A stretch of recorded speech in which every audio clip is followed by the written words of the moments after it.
Going on, kids? Chris here. Great to see everybody. It is June 30th. We are rocking and rolling. And hey, let's be really straightforward with this conversation today because this is happening, right? A lot of us have kids. A lot of us are running digital agencies, running your own business from home, and you are going to change your life and your kids' life this fall or spring or whatever it is for you in your part of the world, and we got to figure out how to do it, right? So let's dive in here and do Q&A here. I have 5 kids, just so y'all know. 2 of them are in college. I think they'll be virtual learning this fall. Those schools just haven't announced yet, and 3 of them are still at home. 2 high schoolers, 1 middle schooler. And we are not a homeschool family. Like, that's not our MO. We've tried that in the past when they were little. It just wasn't our thing. Nothing wrong with it. I think it's great for some families, just wasn't for us. So it's super important to make sure that we figure this out, right? And particularly as agency owners, we're home, we're around our kids. And if that's changing for you like it is for me, just last week, our kids, what's up? Clover, good to see you. That's a cool name, by the way. William, awesome to see you. Mark, good to see you too. Joshua, great to see you guys. If that's you and you've got kids coming home right now or in the fall, and it's going to change the way you work day in, day out, particularly if they need any assistance, and they're just around, right? They're just going to take up more time. That's so great. Love having them around. But how do we actually function in that system? How do we actually build our businesses, continue with our goals, do the stuff we got to do, push a little harder, hustle a little more because everything's changed? How do we get that done and homeschool at the same time? What's up, Tom? So, want to make sure that we are crushing that. So, let me walk you through my strategy for this. Now, here's where I come from on this topic. Again, let's not talk politics. If you like the way your schools are doing it, we homeschool. Come on in the water. It's that's great, dude. I'm scared, man. Quite honestly, I really am scared. We tried it before and it didn't work for us. But hey, we're all in this together, right? That's great. All of this to, yeah, if I can spell while I'm talking, I can't spell when I'm not talking. So yeah, dude, thanks for the encouragement. So, what's up, Seb? Hey, man, great to see you. And dude, glad you're here, man.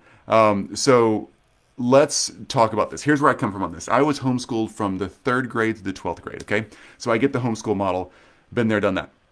And it's great for some people. It's not great for others. Just wherever you are in life, right? I also have 5 kids, like I mentioned. 3 of them still in school, like at home, middle school to high school, 2 in university already. And I think they're going to end up being virtual as well. One of them lives with us, one of them does not. So we're potentially going to have 4 kids here this fall. It's a couple of them that need some significant help. Just being a teacher, right? Being a parent, helping them through the virtual learning or homeschool model, whatever your school's going for. From a politics standpoint, do your thing, figure it out, talk to your local people, vote, do what you got to do. But ultimately, it looks like just regionally around the United States and all over the world, folks we talk to in this group and so many others, it looks like kids are going to be home for a while. So let's figure it out, right?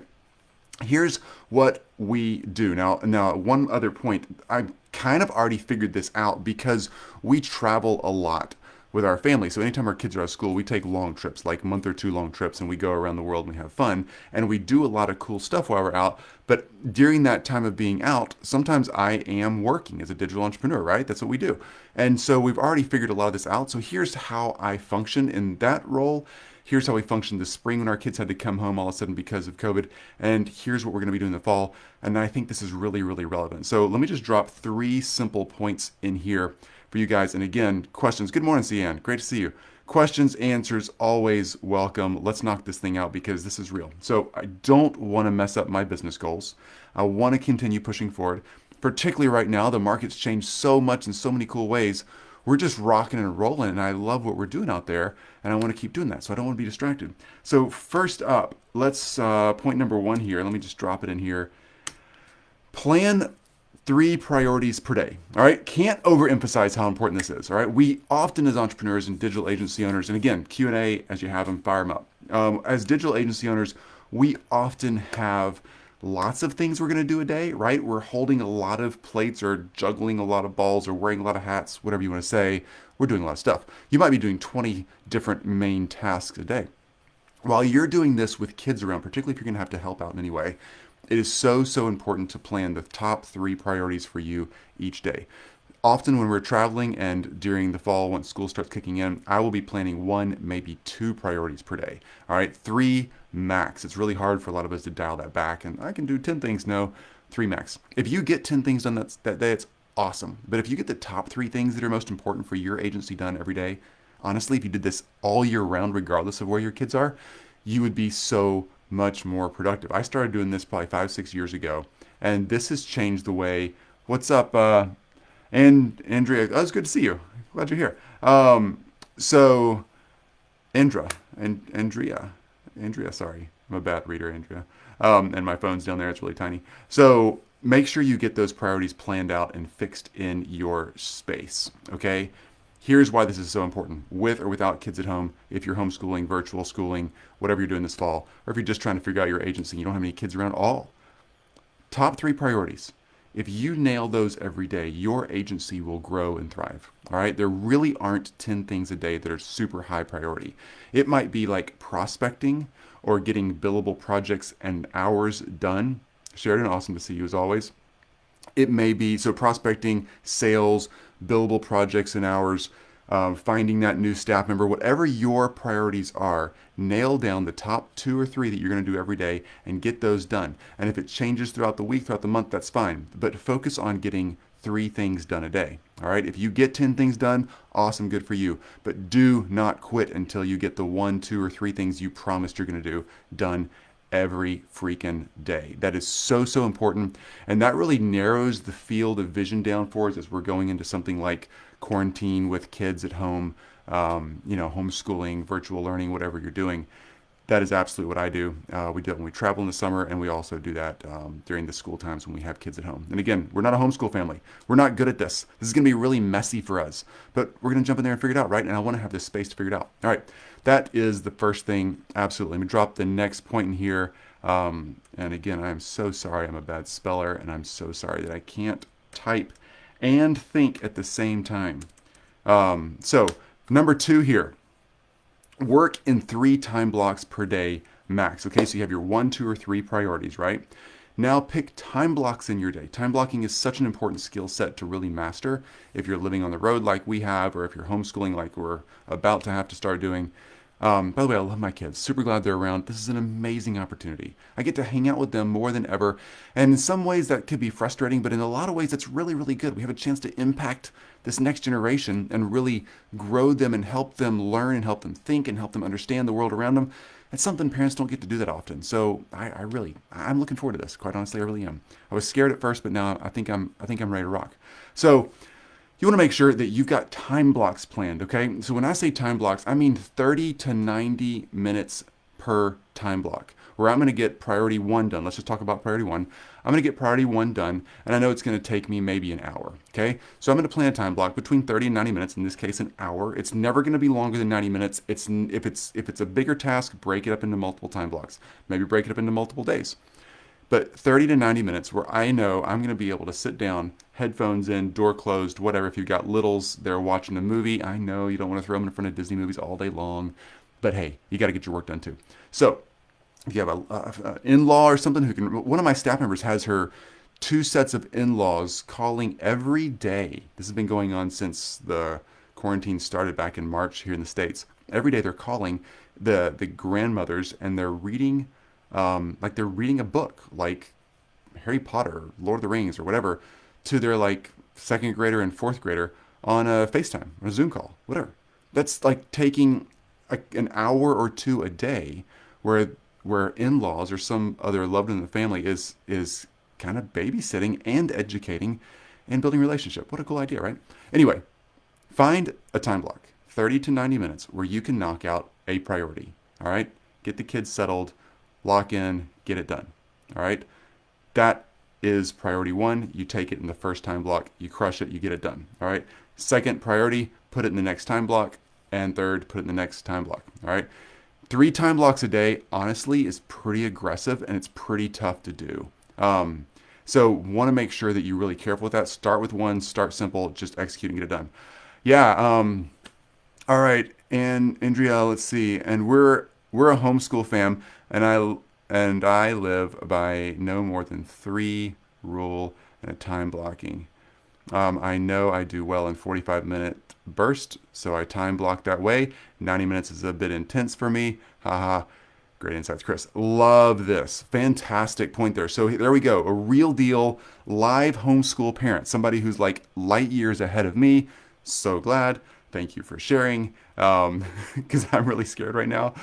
Mostly about ruining my kids, not about getting my workflow done, because I figured that out. But I just don't want to mess them up. I want them to go back to school next year and be like, wow, your kids actually know stuff. That's really important, right? Um, so so anyway, thanks. Thanks so much for the encouragement. Um, do the time blocks. All right. She's a 45-minute person. Fantastic. 30 minutes or less, by the way. The reason I say 30 minutes, 90 minutes, 30 minutes or less, by the way, we don't get in the swing of the time block. We don't get our momentum up. We're not really getting productive. Once you get past that 90-minute mark, then you're really kind of getting less productive because you're going to get tired. If you're really crushing the time block and really pushing hard to get that job done and stay focused, our brains just don't stay focused for 5 hours at a time. So don't ever do it. Okay. Third thing up here. What's up, Danny? Great to see you, man. Let's drop the third thing here. And this is a really, really important one that we often don't think about because we're overachievers, right? And we're all driven and we don't want to quit and don't want anything getting in our way. But plan for flexibility. So when I put in time blocks, particularly when we're traveling, again, I've just practiced this for the first time this spring with kids at home in school, but when we're traveling for a month or two at a time, I plan in time blocks. I get my 3 priorities that I've got to get done that day. I also plan in the time blocks. I know this one's going to take an hour, so I'm planning an hour-long time block. I know I've got to get that time block in at some point in that day. All right. The third thing I do, though, is I plan for flexibility. I've got the day before, the week before, I go ahead and queue up my priorities and my time blocks and where they're going to fit. Like I know that these 2 things have to be done on Wednesday. All right. I've got to do prospecting on Wednesday and a few sales calls, that sales momentum piece. And I've also got to get, a billable project done, or I've got to delegate, or I've got to hire that new staff person. I've got to review, whatever. Got to do something. Review the invoices you're sending out, whatever it is for you, right? If I know those 2 things have to be done on Wednesday, let's say, then I'm just going to go ahead and say, okay, the prospecting and sales call thing needs to take an hour of my time, and the reviewing the invoices, let's just say that's another one, needs to take 30 minutes of my time, okay? They're on Wednesday. I've already got them queued up. I know where I'm going to be prospecting. I know it's going to be, on social media or calling for referrals or whatever, and I know the 2 sales calls I need to place. Awesome. Line it up, put it on a Word document, put it in your calendar, jot it in the notes, whatever, have it in the time block. But let those time blocks be flexible. So when Wednesday comes around, if the kids are needing help in the morning for school and I had my time block in the morning, no big deal. I just slide that thing to the afternoon. It's still all queued up. And once they're settled and I can rock and roll and they're, in a place where I can take an hour and set aside and do something else, then I pull up that time block and I just jump right in, grab a cup of coffee and go, right? So it's so important to have the flexibility built into the time blocks. The time blocks are movable. So plan for those priorities, put them in a time block, get them kind of detailed out. Here's what's going to happen during this time. And then let those time blocks slide around in your day, all right? If you have to push a time block off to the next day and it's not mission critical during that 24-hour period, awesome. But don't let yourself get in a habit of pushing them off like 3, 4, 5 days in a row, or your business goals will kind of go south on you. So make sure that you've actually got the time blocks built in, you've got your priorities figured out, and you're super flexible on how you function. All right, I'm going to wrap it up here in a minute. So if you got any questions or comments or encouragement for the rest of us who are new homeschoolers, please feel free, or virtual schoolers, whatever we're doing. I have a stack of laptops and boxes here that we just ordered, I don't know, a month ago. Ordered them a little early because I was worried that like Amazon or Apple or anybody wouldn't have computers once the world kind of went back home. So I'm glad we've done that. So we got this thing going, right? We've got kids at home. We've got virtual businesses. We're not used to having them in our space. My day pre-COVID looked a lot like a 30-minute to 45-minute workday. A lot of paddleboarding, running with Blue, our dog, running errands for Jill. Jill and I both work out of the house. We both have pretty chill, laid-back schedules. She does a lot of volunteering in the community. Ironically, a lot of volunteering in our local schools and reading to other kids. So we're going to try to keep that up virtually somehow. But my free space, my mental space has kind of gone away some because I've got people around all the time. It's not quite the same. So I'm figuring out how to do this like the rest of us. So anyway, those are the three things. Want to make sure we hit those. That's what's worked for us while we travel. That's what's worked for us this spring while we were bringing kids home and quasi, virtual learning. Now we're going to dive deep into it this fall, coming up here in a few weeks for us here in Memphis, Tennessee. And it looks like that's just kind of going to grow across the nation here in the States. A lot of you folks in our group are international. I talked to a lot of you throughout the week, and every country I've spoken to so far, it seems like this same pattern is kind of rolling out that same way. Kids are going to be home. So, hey, great opportunity. We got to figure it out, right?